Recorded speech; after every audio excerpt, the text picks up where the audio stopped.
సిద్దిపేట జిల్లా Narmeta oil palm ఫ్యాక్టరీతో oil palm రైతులకు ఎనలేని మేలు జరగనుందని వ్యవసాయ శాఖ మంత్రి తుమ్మల పేర్కొన్నారు. 22న సీఎం చేతుల మీదుగా ప్రారంభించి రాష్ట్ర కర్షకులకు అంకితం చేస్తారని సచివాలయంలో మంత్రులు వాకిటి, వివేక్, పొన్నం ప్రభాకర్తో కలిసి వెల్లడించారు. అదే వేదికగా రైతు భరోసా నిధుల విడుదలతో పాటు వ్యవసాయ ప్రదర్శన ఉంటుందని తుమ్మల తెలిపారు.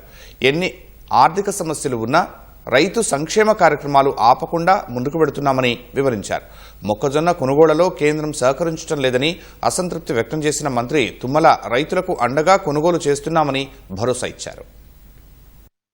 నియోజకవర్గంలో నెర్మెట్ట గ్రామంలో 300 కోట్లతోటి నిర్మాణం పూర్తి చేసుకుని 22వ తారీఖున రాష్ట్ర ముఖ్యమంత్రి రేవంత్ రెడ్డి గారి చేతుల మీదుగా ప్రారంభం జరగబోతుంది. ముడి ఆయిల్ పామ్ ని మనం పక్క రాష్ట్రాలకి పంపించి రిఫైన్ చేసుకుని మళ్లీ విజయ బ్రాండ్ ద్వారా మనం అమ్మకాలు కొనసాగిస్తున్నాం.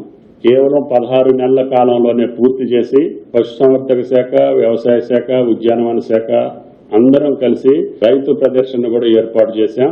అక్కడ ఉన్నటువంటి సాంకేతికత, వ్యవసాయ మెళకువలు అన్ని కంపెనీలతో సహా అక్కడ డిస్కషన్స్ పెట్టి రైతుల యొక్క సందేహాలకి వాళ్ళ యొక్క ఆలోచనలు కూడా తీసుకొని శాస్త్రవేత్తల ద్వారా 21, 20, 21, 22 3 రోజులు కూడా రైతాంగ సదస్సులు కూడా నిర్వహించబడుతుంది.